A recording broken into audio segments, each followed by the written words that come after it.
I think MNCs should think about China in terms of both the upside that they can capture, which is significant, and the risks that they need to manage, which are evolving and quite complex.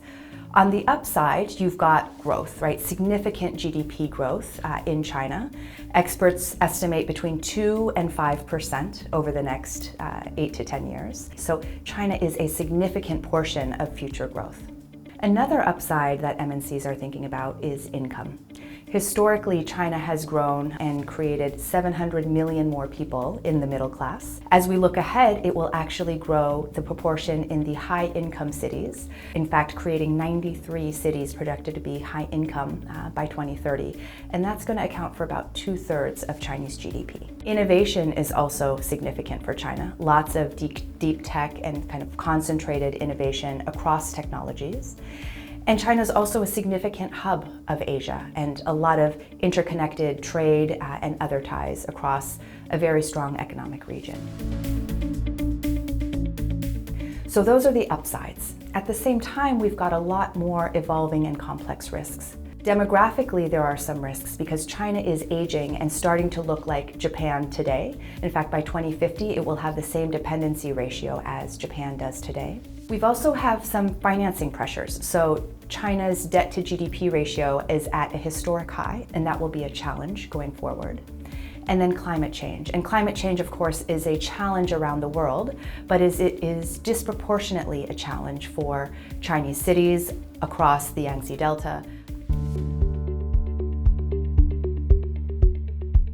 It's very clear that the quality of local companies has increased dramatically across sectors in the last 5 years.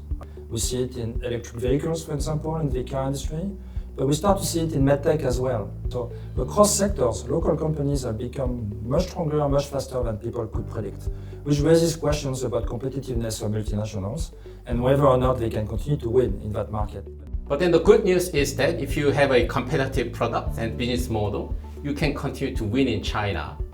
We analyzed more than 100 large multinational companies in China, and we found out that about top 25% of the other multinational companies, they have been growing at around 15 to 20% per year over the past decade or so.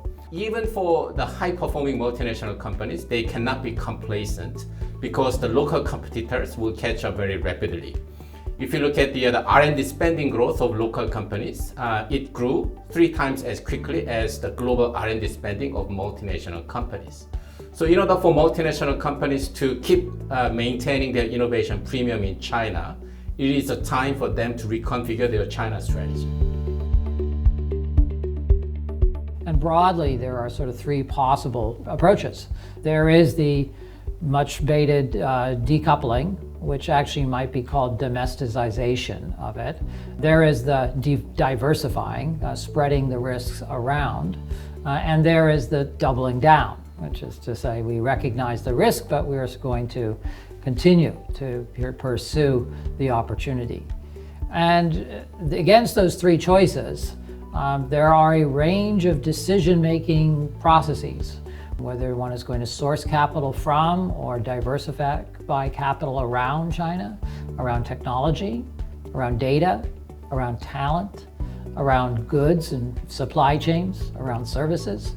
Each one of these is its own decision, but yet it also, of course, is part of that broader attitude to what is the shape of my business related to China that will confer competitive advantage. One of the most critical elements is for the multinationals to come to China. I think there is no substitute to seeing, touching, living, breathing what's happening in China. And I do think that that whole physical connectivity is critical as part of that new Chinese strategy that you need.